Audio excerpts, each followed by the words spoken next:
Hello, in this video we're gonna check on how to plug the OPPO Find X2 Neo to your computer or a laptop. So first thing is to get the USB cable. It should be USB to USB-C, and then find the USB plug on your PC.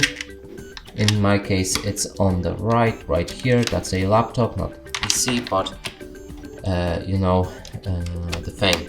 Okay, now plug in USB-C to your phone, and here we're gonna check all connection types available.